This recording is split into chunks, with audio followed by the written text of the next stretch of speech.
हमारी न्याय प्रणाली में ना कभी कभी कुछ खास मामलों के लिए खास तरह के मजिस्ट्रेट की जरूरत पड़ जाती है। भारतीय नागरिक सुरक्षा संहिता यानी बीएनएसएस की धारा 11 ठीक इसी के बारे में है। विशेष न्यायिक मजिस्ट्रेट।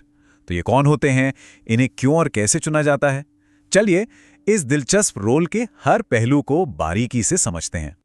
तो सबसे पहला और सबसे जरूरी सवाल यही उठता है, आखिर ये विशेष न्यायिक मजिस्ट्रेट बन कौन सकता है, ये पद किसके लिए है और इसकी जरूरत ही क्यों पड़ती है? इस पूरी चर्चा के अंत तक इसका जवाब एकदम साफ हो जाएगा। चलिए सबसे पहले इसकी परिभाषा को ही पकड़ते हैं। एकदम सीधे शब्दों में कहें तो विशेष न्यायिक मजिस्ट्रेट वो व्यक्ति हैं जिन्हें सरकार के कहने पर हाईकोर्ट नियुक्त करता है। और इनका काम क्या है? कुछ खास मामलों में, और वो भी एक तय समय के लिए, न्यायिक शक्तियों का इस्तेमाल करना।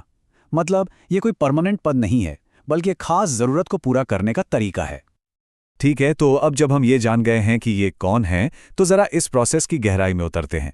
इन्हें नियुक्त कैसे किया जाता है और कौन सी योग्यताएं होनी जरूरी हैं?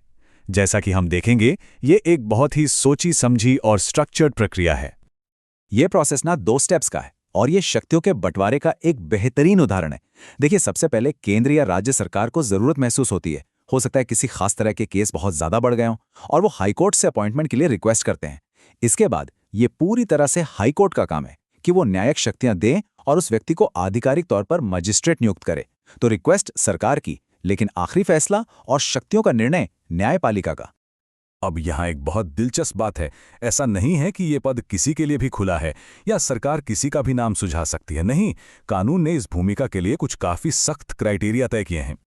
कानून के मुताबिक 2 मुख्य योग्यताएं हैं जो होनी ही चाहिए। पहली, वो व्यक्ति सरकार के अधीन किसी पद पर काम कर चुका हो या अभी कर रहा हो।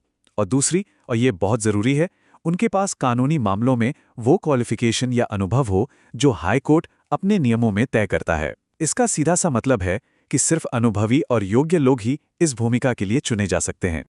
तो एक बार जब कोई नियुक्त हो जाता है तो अगला सवाल क्या होगा? यही कि उनके पास असल में शक्तियां क्या होती हैं और वो इनका इस्तेमाल कहां और कैसे कर सकते हैं। इस मामले में कानून हाई कोर्ट को काफी फ्लेक्सिबिलिटी देता है। मतलब जरूरत के हिसाब से वो या तो फर्स्ट क्लास जुडिशियल मजिस्ट्रेट की शक्तियां दे सकते हैं या फिर सेकंड क्लास की। ये व्यवस्था ये पक्का करती है कि मामले की गंभीरता के हिसाब से ही शक्तियों का लेवल तय हो। एक और जरूरी बात, ये शक्तियां अनलिमिटेड नहीं होती, ये बहुत फोकस्ड होती हैं, सिर्फ कुछ खास मामलों या कुछ खास तरह के मामलों के लिए, और वो भी एक तय लोकल एरिया के अंदर।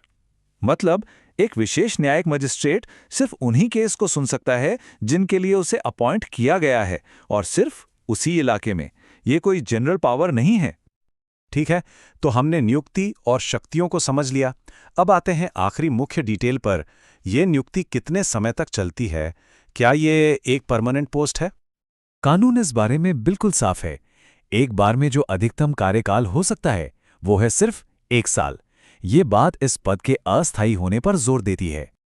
और कानून के शब्द खुद इस बात की पुष्टि करते हैं, जिसमें साफ लिखा है, एक बार में 1 वर्ष से अधिक की अवधि के लिए नियुक्त नहीं किया जाएगा। ये नियम पक्का करता है कि ये नियुक्तियां एक अस्थायी समाधान ही रहें, कोई स्थायी व्यवस्था न बने।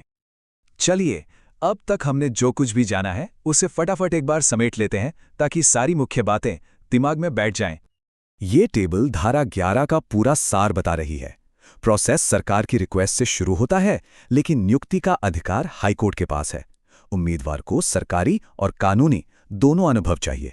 उन्हें मामले के हिसाब से फर्स्ट या सेकंड क्लास की शक्तियां मिलती हैं, और सबसे जरूरी बात, ये नियुक्ति हमेशा अस्थायी होती है, एक बार में ज्यादा से ज्यादा 1 साल के लिए। तो ये सब हमें एक बहुत ही दिलचस्प सवाल पर लाकर खड़ा करता है। खास मामलों को संभालने के लिए खास ज्ञान वाले लोगों को अस्थायी तौर पर न्याय प्रणाली में लाना, क्या यही हमारी न्याय व्यवस्था को और कुशल बनाने का रास्ता है? ये प्रावधान निश्चित रूप से न्याय में तेजी लाने के लिए एक्सपर्टाइज का इस्तेमाल करने की दिशा में एक बड़ा कदम है। ये एक ऐसा आइडिया है जिस पर भविष्य में और विचार होना तय है।